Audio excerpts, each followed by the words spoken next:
Parecía que definitivamente la tiranía se había instalado en Roma.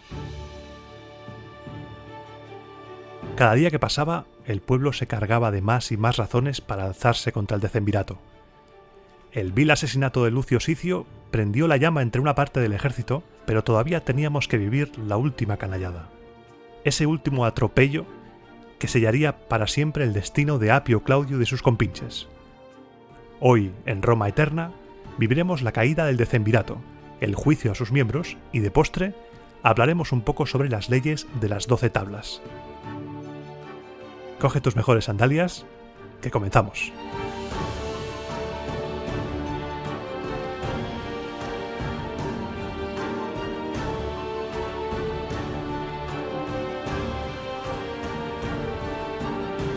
El programa anterior acabó con el funeral de Lucio Sicio, mitad hombre, mitad ejército, que había sido asesinado por orden de los decemviros para evitar que propagara ánimos revolucionarios.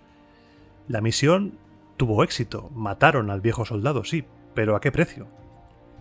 Los decemviros sufrieron un protoefecto Streisand del copón. Intentaron acallar la rebelión, pero lo único que consiguieron con el asesinato fue que los ánimos se caldearan todavía más. Les salió el tiro por la culata. Y si ya las cosas no estuvieran suficientemente calentitas, se le añadiría, como te decía en la introducción, la última canallada, esa gota que más que colmar el vaso, haría explotar el vaso directamente. Lo que vamos a vivir hoy guarda muchas similitudes con el episodio de la violación de Lucrecia por parte de uno de los hijos del soberbio. Una Lucrecia que interpretó de maravilla Sonia Chávez, a la que desde aquí mando un saludo. Pero es muy importante que nos quedemos también con las diferencias que vamos a ir explicando. Lo primero de todo va a ser situarnos en 3 escenarios diferentes. La acción va a ocurrir, por un lado, en el campamento que estaba cerca de Fidenas, en el que estaba Lucio Sicio, que fue asesinado. Ahí tenemos a medio ejército cabreado. Luego tenemos al ejército que estaba en el campamento del Álgido, que de ese todavía no sabemos mucho. Y tenemos un tercer escenario que es la ciudad de Roma. En el campamento del Álgido estaba el ejército que había sido enviado para combatir contra los ecuos. Entre sus filas había un plebeyo llamado Virginio, que era centurión, y según nos cuentan, todo un ejemplo de rectitud, tanto en la vida civil como en la milicia. Yo me lo imagino como Lucio Boreno, de la serie de Roma HBO, pues igual. Este centurión, este Virginio, tenía una hija llamada Virginia, de la que nos dicen que era la muchacha más hermosa de Roma. Por lo que podemos extraer de lo que nos cuentan las fuentes de ella, estaba recién en edad casadera, ya había superado los 12 años, no tendría muchos más de 15, o sea, estaría entre 12, 15, 16 como mucho. Una muchacha que estaba prometida en matrimonio con Lucio Icilio, el ex tribuno de la plebe del que te hablé en el programa anterior. Pues bien, un día, Apio Claudio la vio en el foro y se encaprichó de ella. Intentó conquistarla de todas las maneras posibles. No podían arreglar un matrimonio porque ella estaba prometida y además iría en contra de las leyes que él mismo había inscrito en las 12 tablas, de las que te hablaré luego, la prohibición de matrimonio entre patricios y plebeyos, con lo que Apio Claudio trató de seducir a Virginia de todas las maneras posibles. Le envió regalos, le envió dinero a sus nodrizas, pues era huérfana de madre, pero Virginia no le hizo ni caso. Cuando Apio comprobó que Virginia no tenía el más mínimo interés en él, estos regalos, estas promesas de una vida mejor, se convirtieron en violencia cruel y despótica. Apio Claudio estaba decidido a tomar a la muchacha, sea como sea, y nadie se lo iba a impedir. Así que tramó un plan. Mandó llamar a uno de sus clientes, a un tal Marco Claudio, un hombre del que nos dicen que no tenía escrúpulos, y le contó lo que necesitaba. Necesitaba tomar carnalmente a Virginia. Entre los dos decidieron secuestrarla. Marco Claudio se rodeó de un grupo de secuaces, a cual peor, y aprovechando que Virginio, el padre de Virginia, estaba ausente en el campamento del Álgido, un buen día, en mitad del foro, la cogió del brazo, le dijo que ni se le ocurriera resistirse y gritó que se la llevaba porque era hija de una de sus esclavas. Virginia no reaccionó, estaba aterrorizada. y su nodriza gritaba pidiendo ayuda a cualquiera que estuviera por ahí. Gritaba que era hija de Virginio, que estaba prometida con Icilio, que no era ninguna esclava, que había un error ahí, se estaban equivocando. Por suerte, la gente que estaba en el foro evitó que Marco Claudio se llevara a la chica por la fuerza, y viendo que no había posibilidad alguna de llevársela, se dirigió a la magistratura, se dirigió al tribunal. Y adivina quién estaba ahí sentado en el tribunal ese día, casualmente, impartiendo justicia. Apio Claudio en persona. Apio tenía prisa por despachar el asunto, así que se decidió rápido a ver qué pasaba ahí. Bueno, estaba todo acordado, pero el teatro lo querían hacer para revestir de legalidad algo que era un secuestro. La multitud no dejó que empezara ese juicio, ese teatrillo, hasta que no hubiera ningún pariente de Virginia presente.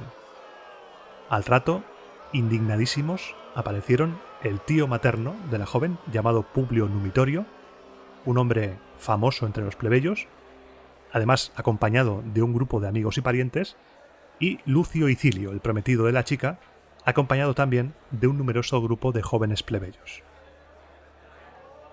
Una vez estuvieron todos, se hizo el silencio y Marco Claudio tomó la palabra. No he hecho nada temerario ni violento respecto a la muchacha, Apio Claudio. Siendo su amo, me la llevo conforme a las leyes. Tengo una esclava familiar que nos ha servido durante muchos años. Cuando ella estaba embarazada, la mujer de Virginio la convenció de entregarle la criatura cuando diese a luz. A nosotros nos dijo que había dado a luz un niño muerto, pero en realidad le entregó la criatura a Numitoria, que la adoptó y la crió como su hija. Este hecho me pasó inadvertido durante mucho tiempo, pero ahora lo sé por una delación. Tengo muchos y muy buenos testigos, y además he interrogado a la esclava, así que recurro a la ley común a todos, que estipula que los hijos no son de quienes los adoptan, sino de sus madres. Libres si ellas son libres, esclavos si son esclavas, y con los mismos dueños que tengan también sus madres. De acuerdo con esta ley, exijo llevarme a la hija de mi esclava y estoy dispuesto a someterme a juicio si alguien hace valer sus derechos. La gente estaba, alucinando con todo esto. Tomó la palabra después Publio Numitorio, el tío de Virginia, y dijo que la historia de Marco Claudio era una patraña, esta historia no se sostenía por ningún lado. Qué casualidad, ¿verdad? Que no habían reclamado en todos estos años y que ahora, que Virginia está en edad casadera y además destacaba por su belleza, ahora venían a reclamarla como esclava. ¿Con qué fin se estaba tramando todo esto? ¿Es realmente Marco Claudio quien está reclamando? ¿O hay alguien detrás que solo quiere satisfacer sus más bajas pasiones? La gente se iba calentando porque estaban viendo claramente que Apio Claudio y Marco se estaban aprovechando de que el padre estaba ausente para hacer esto. Le pidieron a Apio que por favor que no hiciera nada, que concediera la libertad provisional a Virginia y que por favor diera plazo a Virginio, al padre, para acudir a Roma, ya que estaba fuera sirviendo al Estado. Apio Claudio, con todo su morro, no le dio la libertad provisional a Virginia y dijo que el reclamante, su compinche, estaba en su perfecto derecho de llevarse a la muchacha, ya que al no estar presente el padre, el amo se la lleva. Siempre y cuando, eso sí, prometa presentarla a la llegada del que dicen que es su padre. El cuajo de esta gente es brutal. Aquí ya la multitud empezó a rodear la tribuna, los gritos empezaban a ser amenazas, e Icilio agarró con fuerza a su prometida y dijo: «Mientras yo viva, Apio, nadie se la llevará. Me voy a casar con esta joven. Ya puedes reunir todos los lictores que quieras. Si tocas a Virginia caerá sobre ti la ira del ejército, del pueblo y de los dioses. Y no ejecutarás nunca semejante sentencia a no ser que nos quites la vida. Apio, considera una y otra vez el paso que vas a dar. Si has decidido violar las leyes y arrebatarnos nuestra libertad, tras cortar mi cuello, llévatela donde te parezca y también llévate a las demás doncellas y mujeres, para que entonces por fin se enteren los romanos de que son esclavos en lugar de hombres libres. Venga, hazlo. ¿A qué estás esperando? Mátame, mátame delante de todo el mundo». Los lictores rodearon a Icilio. Parecía que la cosa iba a acabar mal, iba a acabar a puñalada limpia. Incluso Marco Claudio, en un ejercicio de extrema valentía, se había escondido detrás de Apio. Pero en ese momento Apio vio que no se podía desmadrar la cosa, que no se lo podía permitir, y pidió calma a todo el mundo ya que no le iba a dar motivos a estos rebeldes, a esta plebe, a este tribuno de la plebe Icilio, para iniciar una revuelta, ya que este hombre lo único que estaba haciendo era buscar pelea. Y pidió a Marco Claudio que renunciase a su derecho de llevarse cautelarmente a Virginia, pero con una condición trampa. Virginio debía presentarse en Roma al día siguiente. Si el padre no se presentaba, automáticamente Virginia sería entregada a Marco Claudio como su esclava. Pero por el momento, su tío Numitorio se quedaría con la custodia de la joven. Mientras todo esto pasaba, Icilio mandó a su hermano a que fuera al campamento del Álgido para mandar llamar a Virginio para que viniera Virginio al día siguiente a Roma. La salvación de Virginia dependía de la presencia de su padre.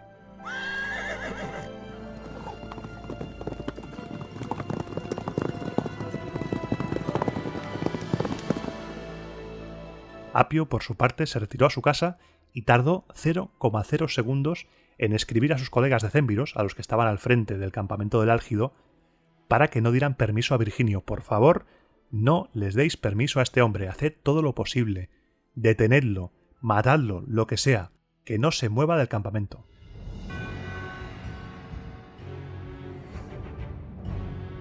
Por suerte, la carta de Apio llegó cuando Virginio ya había marchado del campamento. Menos mal, pero aún así, Virginio tuvo que viajar evitando los caminos porque había guardias patrullando con órdenes de arrestarlo en cuanto le vieran el pelo.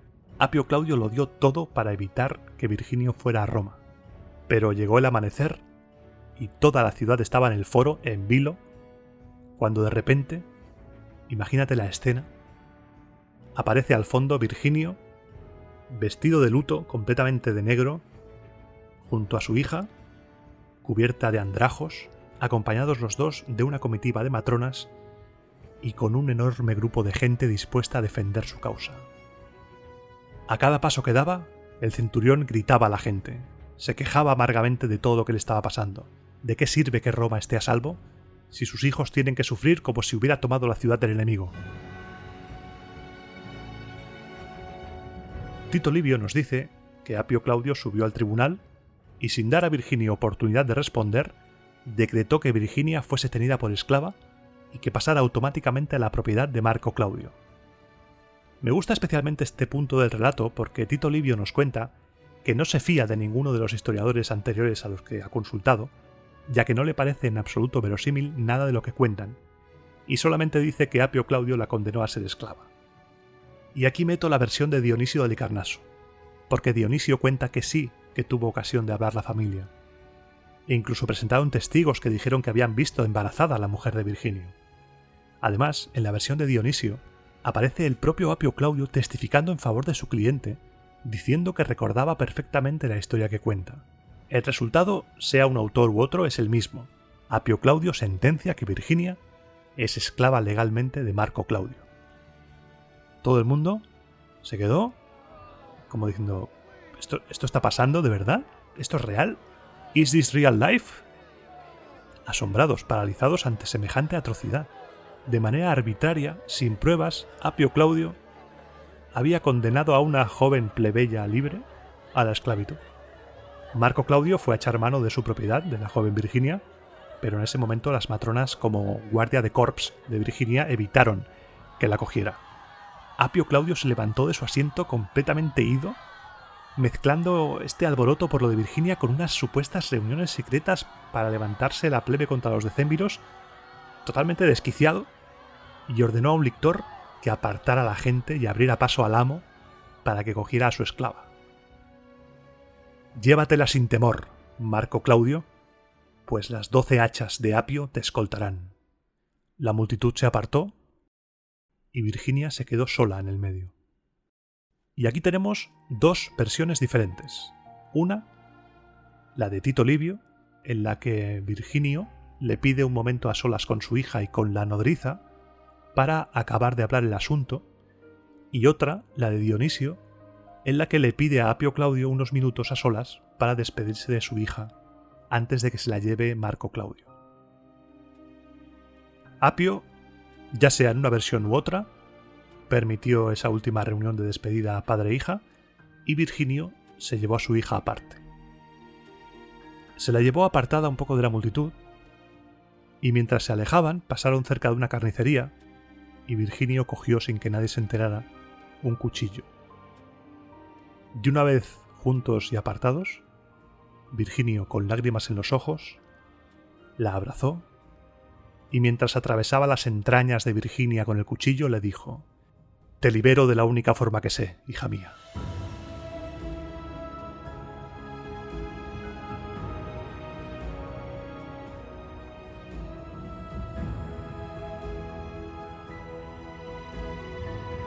Después, dejando delicadamente a su hija en el suelo, se volvió hacia el tribunal y dijo: «Apio, Apio Claudio, por esta sangre yo te maldigo».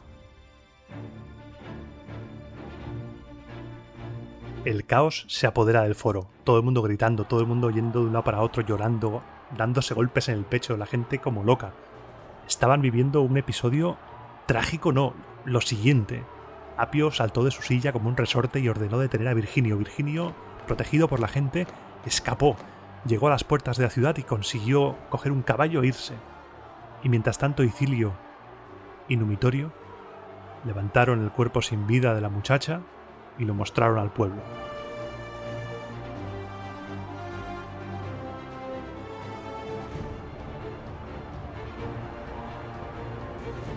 En este punto ya Roma se subleva, en parte por el terrible crimen y en parte porque habían visto una pequeña rendija por la que recuperar la libertad.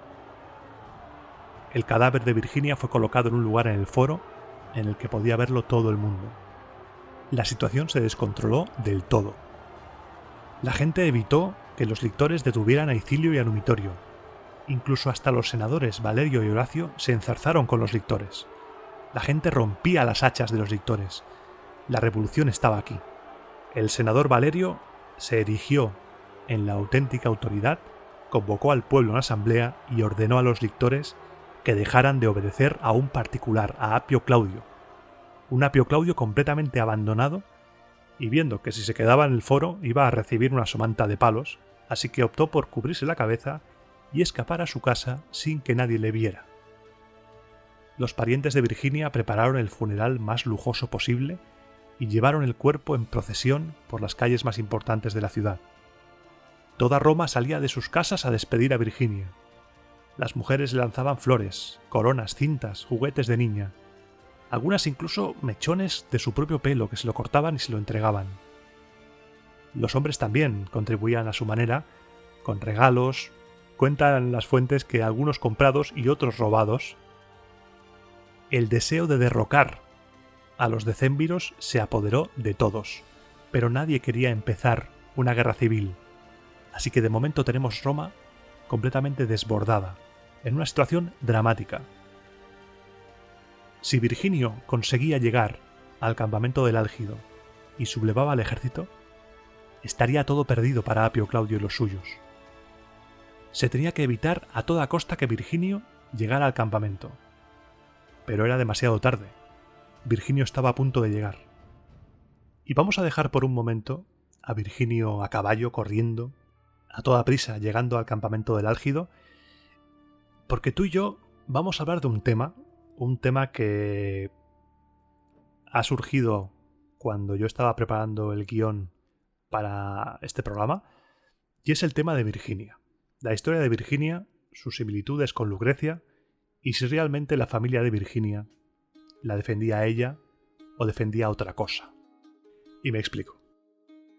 Esta historia, la historia de Virginia, seguramente sea un invent, seguramente sea una historia legendaria, falsa, fruto quizá de la mente de Fabio Pictor con intención de dañar a la familia Claudia, porque parece ser que estaban un poco picaditos, y por eso se construyó un relato fijándose, seguramente, en el relato de Lucrecia, porque la historia de Lucrecia tiene muchas similitudes con la historia de Virginia. ¿Recuerdas Lucrecia, la mujer que fue violada por uno de los hijos de Tarquinio el Soberbio y que se quitó la vida para evitar la deshonra? Y ese acto provocó que la gente se revolucionara contra los tarquinios. Pues aquí tenemos algo parecido. Pero el cambio principal es la actitud de Virginia. Lucrecia es una mujer poderosa, una mujer que se niega a aceptar su destino y se quita la vida. Pero Virginia es una mujer sumisa, una mujer que está en shock por el miedo, quizá por la educación recibida, pero los autores no nos dicen nada acerca de su actitud, solamente que se deja hacer. Pero ese se deja hacer puede ser fruto también de la persona que escribe. Porque cuando tú escribes una cosa, cuando una persona escribe un relato y en ese relato pone sobre el tablero a personajes y les hace hablar, está mostrando su propia mentalidad, está mostrando su manera de ver el mundo a través de esos personajes. Y si analizamos con detenimiento la versión de Tito Livio, Virginia, como persona, no cuenta en absoluto para nada en todo ese relato. Porque aquí yo he sido un poco zorrupio y he construido la historia con la versión de Dionisio de Halicarnaso, que no tiene ese matiz romano que sí que tiene la de Tito Livio. Es muy complicado descubrir cómo pensaban los romanos de hace 2000 años, en el caso de Tito Livio, o más, si esto es un relato que ha copiado tal cual Tito Livio de Fabio Pictor. Pero a través de esos personajes que hablan y hacen cosas, podemos descubrir cositas al respecto del pensamiento. Y vamos a analizar cómo es la versión de Tito Livio para descubrir qué hay más allá de toda esta historia. Cuando intervienen los familiares, Icilio y Publio Numitorio, a defender a Virginia, en el relato de Tito Livio no están defendiendo a Virginia. Están defendiendo su pureza, su castitas. No una castitas entendida como castidad cristiana. No, es un voto de fidelidad a un único hombre. En este caso, Icilio. Cuando Icilio se pone delante de Apio Claudio y defiende a Virginia, que dice: yo me voy a casar con esta joven, según Tito Livio dice: y pura la tomaré por esposa. Hasta que dices, bueno, puede ser comprensible, vale. Pero más abajo, hablando de su futuro suegro de Virginio, dice: si cede a las presiones de este, refiriéndose a Apio Claudio, tendrá que buscarse un partido para su hija. Yo, en defensa de la libertad de mi prometida, perderé antes la vida que la fidelidad. Icilio está dispuesto a morir, pero no por Virginia, está dispuesto a morir por su castitas. Porque si Marco Claudio se la lleva, Icilio, cuando dice tendrá que buscar un partido para su hija, está diciendo que como se la lleve, renunciará a ella, ya que una vez perdida la castitas, ya no le interesa a Virginia, no tendría honor como marido. Y cuando Virginio llega a la ciudad y se enfrenta a Apio Claudio, lo primero que le dice es: a Icilio he prometido a mi hija, no a ti, y la he educado para el matrimonio, no para ser deshonrada. ¿Te parece bien entregarte al coito de forma indiscriminada al estilo del ganado y de las fieras? No olvides que la sociedad romana era mucho más conservadora de lo que las películas nos han contado. Con estos detalles podemos descubrir cosas de la mentalidad, de la concepción de la mujer, del matrimonio, de la vida cotidiana. Son pequeñas ventanas que se abren, muy interesantes, para poder conocer mejor a esta gente que vivió hace tantos siglos. Y yo cuando leo estas cosas a la hora de preparar programas digo, te lo tengo que contar porque es que si no, no me quedo tranquilo. Y mientras te contaba todo este rollo, Virginio ha llegado al campamento acompañado por un grupo de casi 400 hombres, que le seguían desde la ciudad, encendidos de indignación, vamos, como locos. Además, imagínate la imagen de Virginio, con el cuchillo ensangrentado en la mano, él mismo salpicado con la sangre de su hija, una imagen que debía ser muy potente. Los generales ordenaron detener inmediatamente a Virginio, pero los centuriones se negaron. No había marcha atrás. Gran parte del ejército se sublevó y ocupó el Aventino, animando a todos los plebeyos a recuperar su libertad y a nombrar de nuevo tribunos de la plebe. Como no había ningún líder, se nombró a 10 tribunos militares para que les representaran y que llevarían el mando supremo de ese ejército.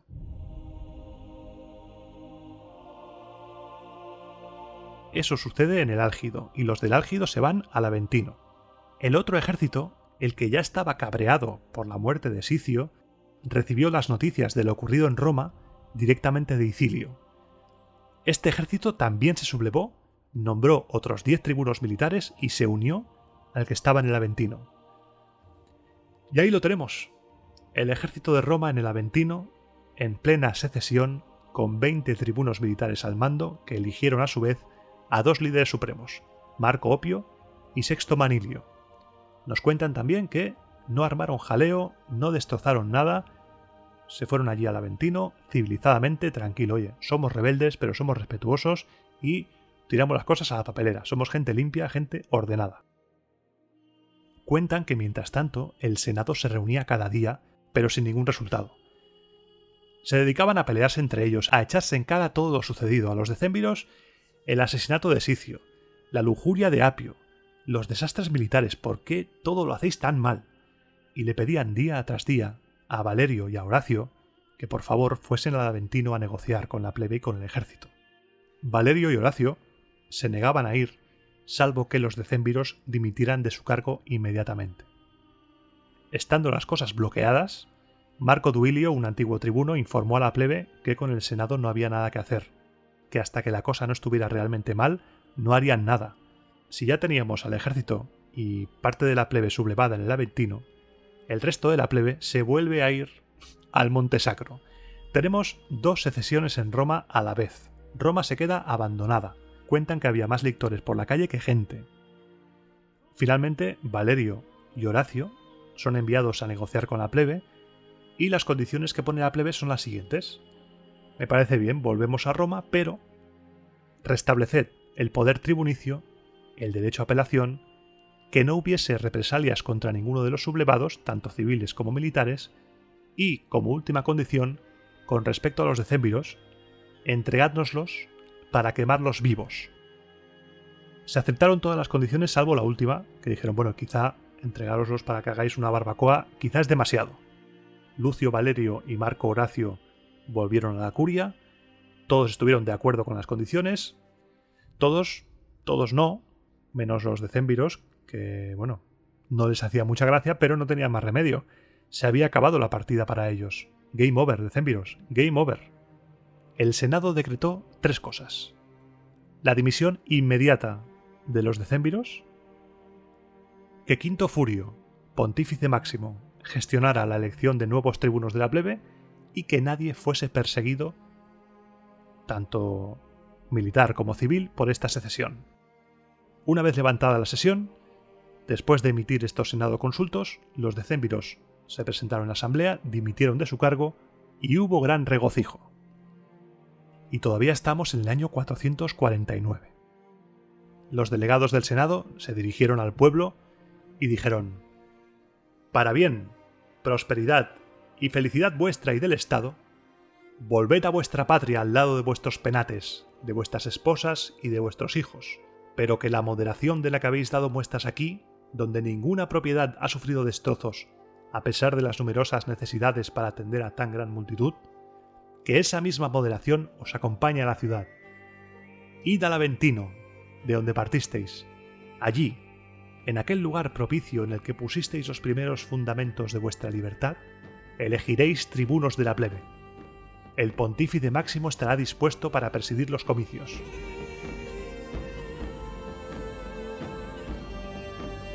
Todo el mundo feliz, cruzó la ciudad en silencio y llegó al Aventino, y allí se eligieron inmediatamente nuevos tribunos de la plebe. El primero, Lucio Virginio, estaba cantado. El segundo, Lucio Icilio, también estaba cantado. El tercero también, Publio Numitorio, del que tenemos dudas acerca de la relación con Virginia. Tito Livio dice a la vez que es tío materno y abuelo de Virginia. Es un poco extraño. Los siguientes tribunos fueron Gayo Licinio, descendiente del primer tribuno de la plebe nombrado en la secesión del Monte Sacro, Marco Duilio, Marco Titinio, Marco Pomponio, Cayo Apronio, Apio Bilio y Cayo Opio. Esta elección de tribunos de la plebe se llevó a cabo en los prados de Flaminio, al sur del campo de Marte, y donde se construyó el Circo Flaminio en el año 220.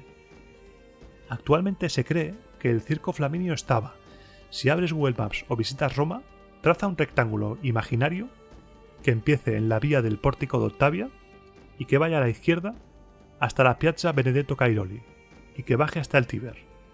Pues por ahí estaba. Una vez elegidos los tribunos de la plebe, un interrex proclamó cónsules a Lucio Valerio Potito y Marco Horacio Barbato, que ocuparon su cargo inmediatamente. ¡Qué estrés de año, eh! ¡Qué estrés de año 449! Porque además su tarea de gobierno fue muy importante para la plebe. Lo primero que hicieron fue aprobar una ley por la cual lo que la plebe decidiera obligaba a todo el pueblo, patricios incluidos. Después, y como habían prometido, restauraron el derecho de apelación y además sancionaron una nueva ley según la cual nadie podía crear ninguna magistratura sin apelación. Y al que la crease, la religión y la ley permitían darle muerte sin ser acusado de crimen por ello. También se votó que quien dejase a la plebe sin tribunos sería azotado y decapitado.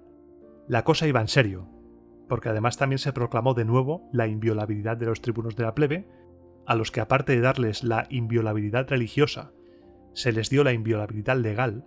Esto significaba que si alguien agredía a un tribuno de la plebe, su cabeza sería inmolada a Júpiter, y sus pertenencias vendidas, y los beneficios entregados al templo de Ceres, Liber y Libera.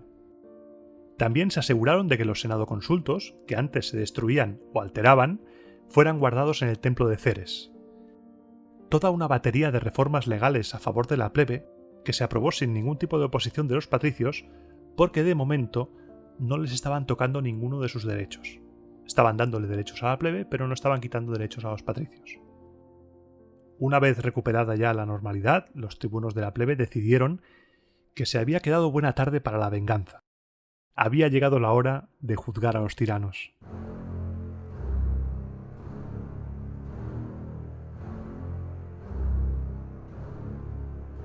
Se empezaron a formar tribunales para juzgar a los exdecémviros y el primer acusado fue Apio Claudio. Se decidió ir primero a por el pez gordo por dos razones. La primera, minar la moral de los demás acusados, y segunda, evitar que el resentimiento de la gente se fuera diluyendo a medida que salieran las condenas, ya que según Dionisio es más intenso el odio en los primeros juicios que en los siguientes. Así que primero vamos a poner a Apio Claudio para que toda la bilis de la gente caiga sobre él. Y la persona encargada de llevar la acusación contra Apio fue ni más ni menos que Virginio, el padre de Virginia. El espectáculo estaba servido. Y ahí apareció Apio Claudio, en el foro, caminando erguido como el Julio César de Asterix, rodeado de jóvenes patricios que le servían de escolta. Virginio tomó la palabra y dijo: «La oratoria se inventó para las causas dudosas. Por consiguiente, ni yo perderé el tiempo acusando ante vosotros a un individuo de cuya crueldad vosotros mismos os librasteis por medio de las armas, ni voy a consentir que tenga el descaro de defenderse. Por eso, Apio Claudio, paso por alto todas las fechorías que de manera impía y detestable tuviste la osadía de acumular una tras otra a lo largo de los años, y solo te acusaré de un delito: haber negado la libertad provisional a una persona libre, decretando ilegalmente su esclavitud. Ordenaré que te metan en la cárcel, a no ser que apeles y aceptes comparecer ante un juez». Apio sabía que ante un juez no tendría la menor oportunidad, pero también sabía que en la cárcel su vida valía cero. Así que cuando se lo iban a llevar a la cárcel, de repente se oyó la voz de Apio que dijo: «Apelo». Apelaba a la decisión alguien que no dudó en saltarse el derecho de apelación de los demás. El más cruel de los decémviros ahí estaba en el foro, implorando que se le permitiera hablar en un juicio y evocando la compasión de sus conciudadanos. La gente se preguntaba qué pasaría ahora, porque claro, te libras de los decémviros enarbolando la bandera de la libertad y de la justicia. Pero, ¿hasta dónde vas de verdad en serio con ello? ¿Juzgarás de manera justa al tirano? ¿O Roma se había librado de una tiranía para caer en otra? Pero a Virginio los comentarios y el pensamiento de la gente le daba igual. En lugar de dejar libre a Apio mientras esperaba el juicio, no le tembló el pulso y lo metió en la cárcel. Razones para odiar a Apio no le faltaban, la verdad. La gente lo comprendió, aunque se quedaron un poco en shock. Recuerda que Apio Claudio es un personaje muy relevante, es un VIP muy VIP. Apio Claudio entró en la cárcel, pero no se pudo hacer justicia. Antes de llegar el día de su juicio, Apio Claudio murió en la cárcel. Según Tito Livio, se suicidó. Pero Dionisio nos abre otra puerta diciendo que mucha gente sospechaba que fue asesinado en prisión por orden de los tribunos y que la versión del suicidio fue hecha oficial por los tribunos. A ver, que la vida de Apio Claudio no valía nada en el momento de entrar en prisión, lo sabía él, lo sabía Virginio, lo sabíamos tú y yo, así que es posible que le hicieran un Epstein y lo suicidaran. Tras Apio Claudio, el decémbiro más odiado era Espurio Opio. La acusación la presentó Publio Numitorio, que también lo envió a prisión el mismo día, y sospechosamente también murió antes de llegar al juicio. Señores, tenemos aquí un problema de seguridad. Se nos están muriendo los presos. ¿Qué está pasando? Y no se están suicidando. Este preso tenía 56 puñaladas. Se confiscaron los bienes de todos los decémviros. De todos. Nos cuentan que los demás decémviros se exiliaron y que Marco Claudio, el reclamante, se salvó de ser ejecutado gracias al propio Virginio y se exilió a Tibur. En ese momento los manes de Virginia, después de vagar reclamando venganza, por fin descansaron. Y quienes no descansaron fueron los patricios. Los patricios empezaban a tener miedo. Los tribunos de la plebe parecían ser ahora los tiranos. Era eso el salvaje oeste. Los tribunos iban desatados. Imagínate si iban desatados que Marco Duilio, uno de los tribunos, dijo, bueno, ya está bien. Ya está bien de detenciones, ya está bien de muertes, no voy a consentir que se demandara ni se metiera en prisión a nadie durante este año. Su intención era hacer borrón y cuenta nueva, volver a la concordia, cerrar heridas, pero a la vez invitaba a los cónsules a velar por la libertad de la plebe y que se hiciera innecesaria la intervención de los tribunos. Los patricios se quedaron por un lado más tranquilos, pero por el otro no, porque Marco Duilio hablaba de concordia a la vez que se cansaba de ejecutar gente y mandaba un mensaje a los cónsules. Unos cónsules que, para los patricios, parecían haberse puesto del lado de la plebe por completo. Durante estos días hubo también noticias, por supuesto, no sería un programa de la República sin noticias de jaleo con los vecinos. Volscos y ecuos estaban de nuevo a la gresca, pero en este programa no te voy a hablar de guerra, no vamos a hablar de guerra, así que solo te mencionaré que la gente se alistó en masa, porque los ánimos estaban a tope, y eso ya te lo contaré en el siguiente. Porque ahora mismo, y como es costumbre cuando Roma se enfrenta a varios enemigos a la vez, los dos cónsules, Valerio y Horacio, se repartieron las fuerzas y se repartieron los objetivos, pero antes de partir de la ciudad, dieron una orden: exponer en público y grabadas en bronce las leyes decemvirales, las 12 tablas que suponían poner por escrito el derecho consuetudinario romano. Métele subidón épico a la canción porque las vamos a repasar ahora mismo.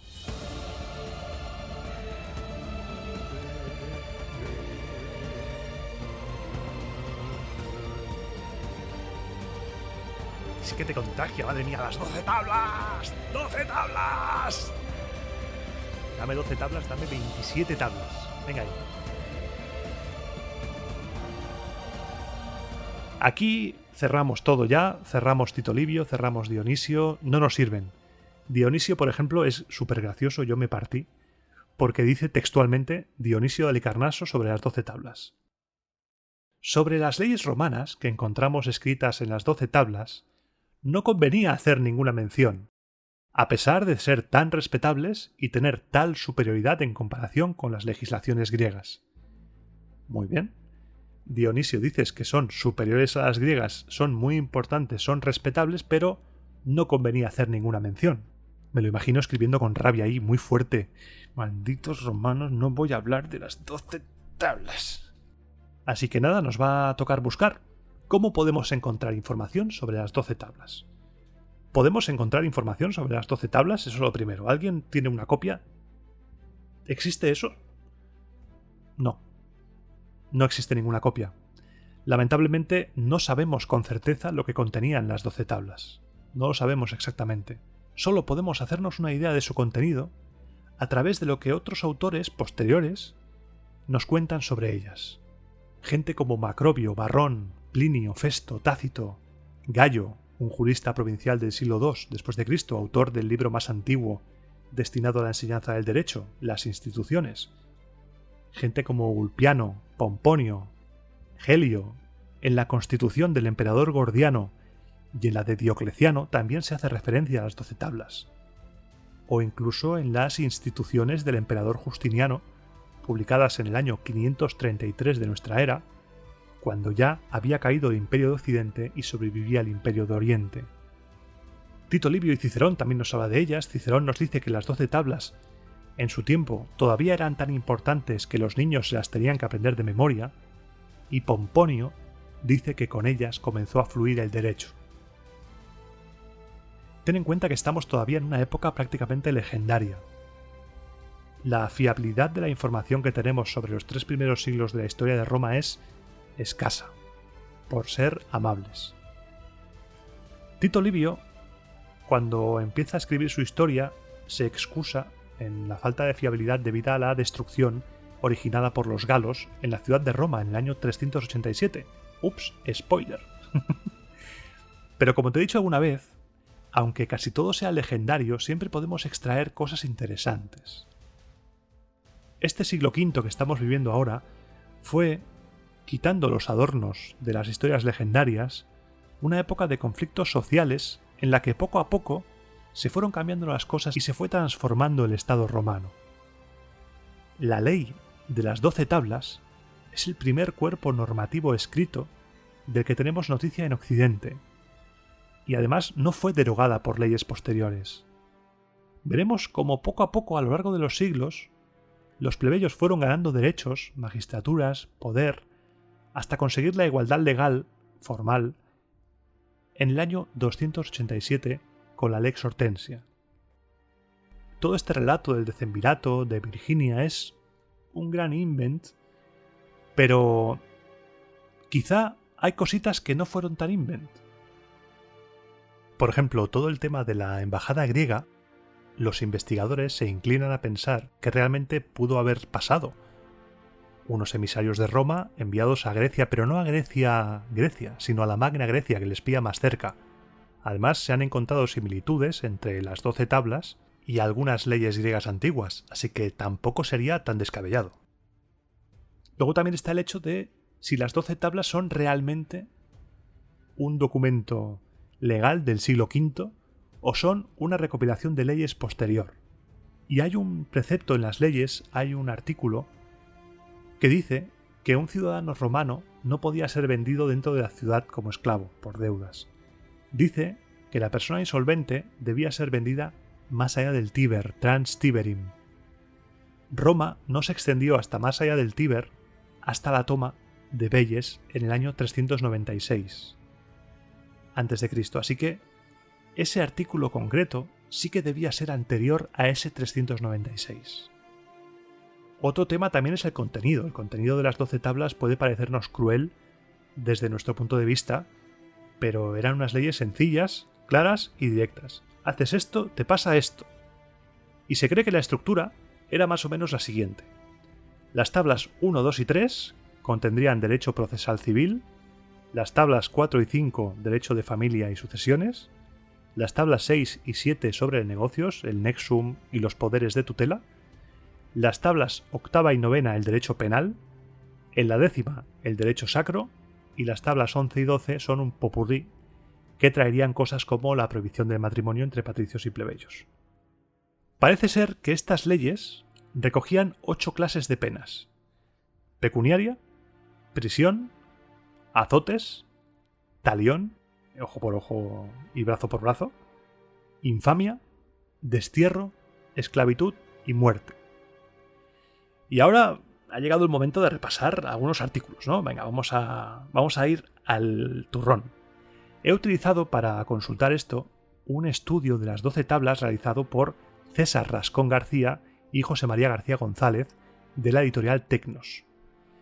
Y he elegido solo de entre lo que tenemos los que más llaman la atención. Tampoco quiero que el programa se acabe convirtiendo en un estudio de las 12 tablas punto por punto.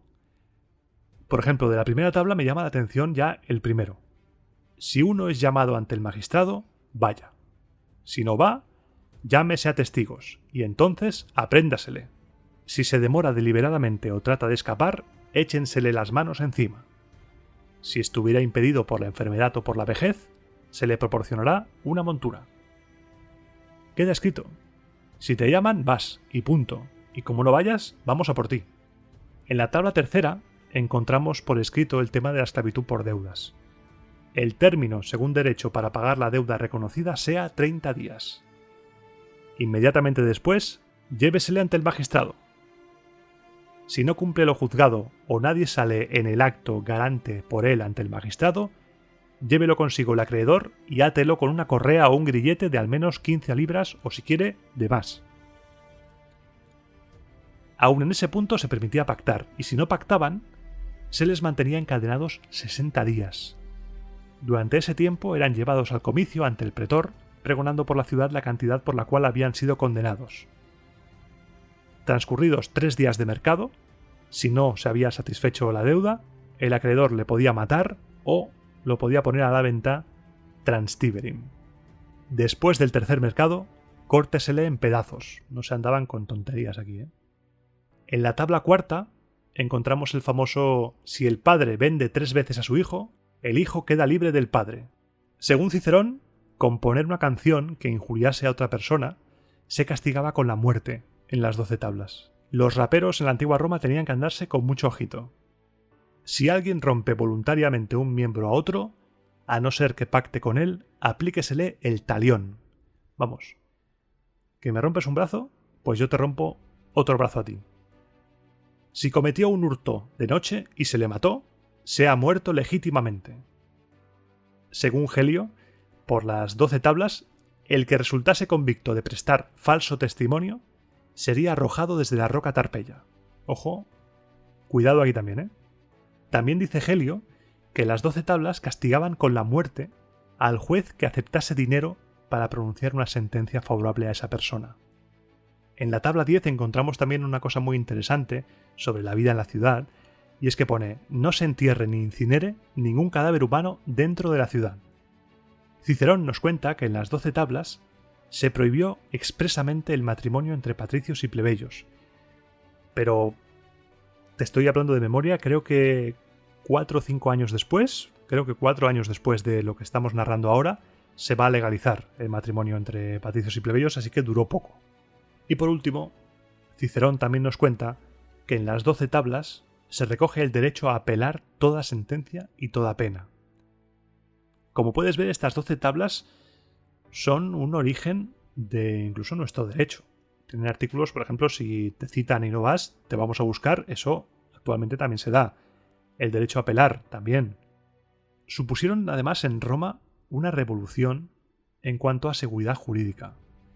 Aunque con desigualdades evidentes, por supuesto, debieron hacer de la vida en la ciudad algo más justo, superando ese juego de trileros en los cuales los pontífices y los gobernantes tenían a la población sumida en la oscuridad legal. Poniendo por escrito las leyes, nadie las puede cambiar y sabes a lo que atenerte.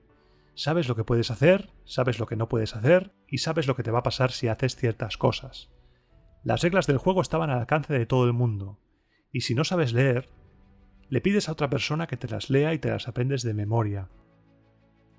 Estas 12 tablas, a pesar de ser referencia para siglos venideros y ser la base del derecho escrito romano, fueron mejorándose, fueron complementándose, modificándose algunos artículos con leyes posteriores.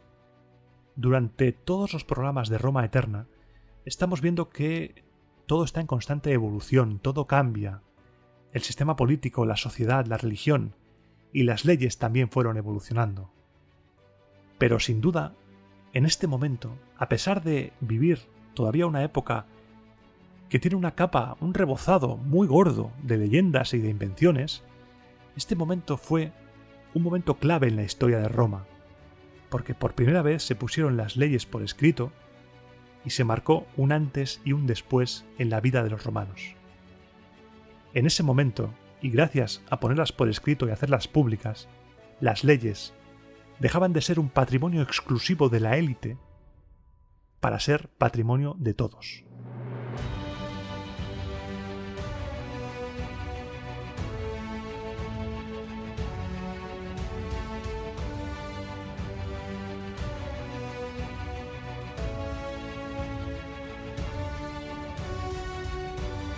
Uf. Vaya programa, espérate, voy a beber algo. Porque si no, me quedo deshidratado en este momento.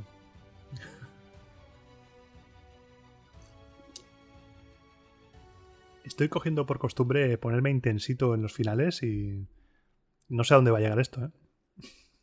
No sé a dónde va a llegar. Ay, qué historia. La de los decémviros, por Dios. La he tenido que dividir en 2 programas porque es que si no, no me daba la vida. Una historia muy rica, muy llena de todo. Lo tiene todo esta historia. Lo de Lucio Sicio, lo del CSI, la embajada griega, lo de Virginia, los juicios que se mueren ahí en la cárcel, todo, lo tiene todo. Y planeando sobre todo este relato, las 12 tablas. Que quizá dices, ha sido corto, pero es que tampoco soy un experto en derecho y tampoco quiero que esto sea un tostón sobre derecho. Lo que quiero que te quedes es con la importancia de ese momento de poner por escrito las leyes y del hecho de que a pesar de que estamos en una época ricamente inventada, esa evolución, esa lucha social genera estos cambios. Y esto de poner por escrito las leyes es muy importante. Hoy en día lo damos por hecho, porque tenemos ahí el Código Civil, el Código Penal, pero eso no existía antes. Tú no sabías a qué atenerte.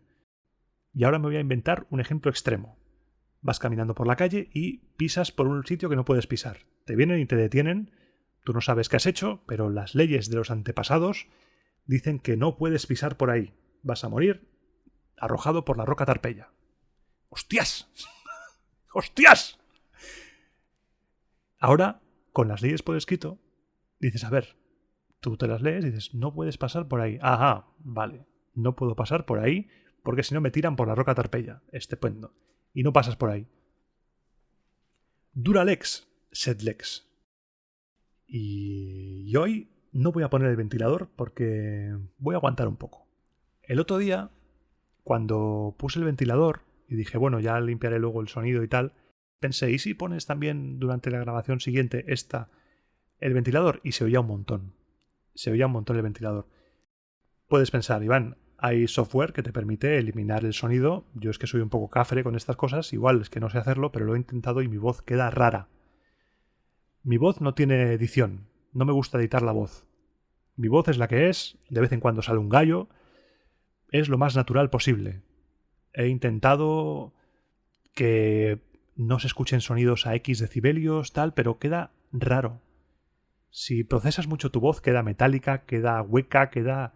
Quizás porque tengo poca mano con esto, pero queda mal, a mi gusto. A mí me gusta la voz natural, esta es la que es, y así es como hablo. Lo único que hago es eliminar los ruidos de fondo, los más salvajes. Pero ya sabes que no lo consigo, porque a veces se escuchan ambulancias, a veces se escucha una moto, un perro ladrando. Esto va como va. Y para la sección de hoy vuelven los deberes porque recibí un mail de Ana Cañás, muy interesante, en el que me plantea una cosa. Que propongamos entre nosotros una lista con 2 o 3 yacimientos romanos o lugares de interés romano de nuestra provincia, de nuestro lugar donde vivimos, y que lo pongamos en comentarios. Y me parece interesante. Y dice ella que en Asturias no hay que perderse la villa romana de Beranes. Hay que ir ahí, tenemos que ir ahí. Por favor, hay que ir. Ahora que nos están vacunando a todos, hay que ir. Así que siguiendo el mensaje de Ana, voy a lanzarte el reto de que me hables de lugares históricos de tu provincia, del lugar donde vives, no solamente romanos, porque igual vives en un lugar en el cual los romanos no llegaron. Así que ahí te lo dejo. ¿Qué sitios guays para visitar hay donde vives? Puede ser bonito. Hacer entre todos una lista puede estar muy bien. Y puedo empezar yo. Lo más cerca que tengo yo así guay de visitar es en Badalona. En el Museo de Badalona están los restos de la Baétulo romana. Luego hay también restos de unos jardines de un señor llamado Quinto Licinio. Y se ha estrenado recientemente una exposición de otra casa que tengo que ir a verla y tiene buena pinta. Y luego un poco más allá pues tengo los restos que haya de Bárquino y de la Barcelona medieval, la Barcelona del siglo XVIII en adelante. Muy guays. Pero si tuviera que quedarme con un lugar de Barcelona, que digas, un lugar, solo un lugar, hay unos restos de un templo de Augusto dentro de un edificio al lado de la catedral en Barcelona. Con todo esto del virus y demás, no sé si está abierto ahora o sigue cerrado, pero ese lugar me gusta ir y sentarme y estar ahí delante de las poquísimas columnas que hay, pero enormes columnas que quedan, y te teletransportas, viajas automáticamente a otra época. Es maravilloso. Y estoy deseando ver tus comentarios, a ver qué hay cosas para visitar cerca de donde vives, porque podemos hacer una guía de viajes ahí a lo bestia entre todos. Eso puede ser maravilloso. Y ya vamos a preparar el último programa como tal de la temporada, que será el programa de los valores romanos. Voy a estar investigando sobre el Mos Maiorum, los valores públicos y privados de los romanos. Vamos a intentar hacer un programa guay sobre ese tema.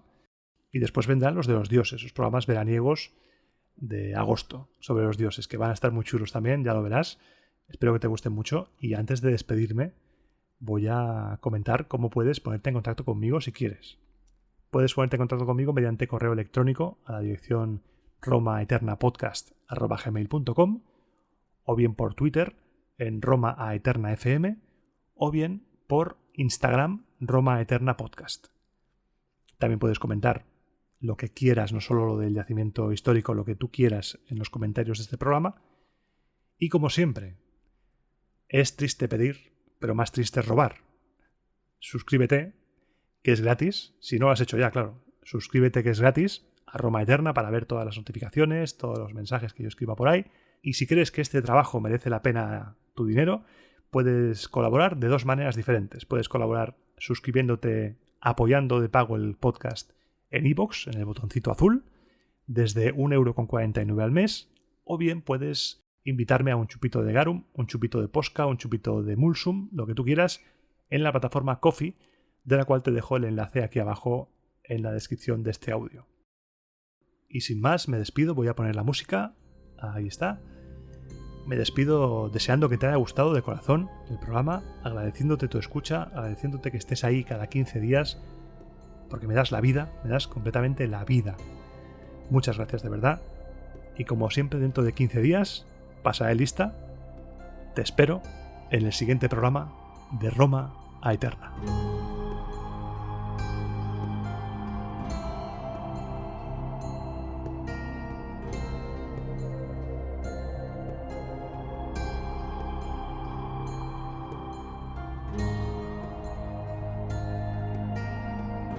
Bueno, pues un programa más. Al final ha salido muy bien.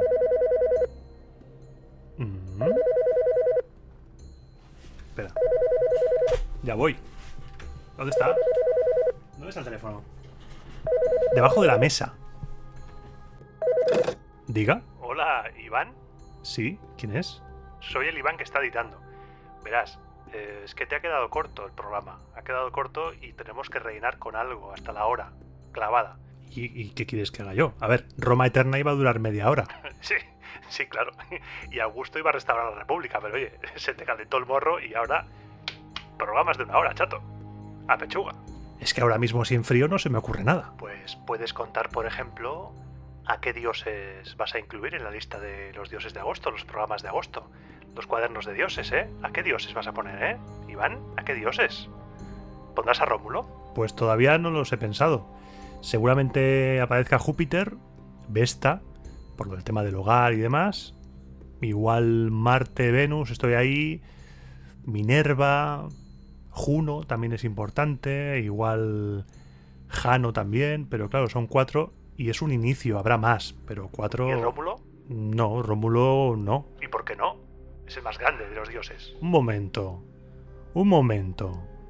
Tú no eres el que está editando, si el que está editando soy yo. ¿Rómulo? ¿Eres tú? No, soy Quirino de Incógnito. Ya me parecía raro. ¿Qué te pasa, Rómulo? Cuéntame. ¿Te aburres? No sé, me dejo secuestrar un rato. Como no me incluyas en la lista de dioses veraniegos, maldito presentador cacho de carne, te prendo fuego la casa. ¿Cómo dices? No te escucho, ¿eh? Debe ser que tienes poca cobertura o algo, no se te oye bien. ¿Cómo que no se me oye bien? No se te oye. No. Malditos cacharros de mortales. Hola. No. Hola. Venga, hasta luego. A veces es un poco pesadito, ¿eh? Y ahora me está llamando al móvil. Ay. He creado un monstruo.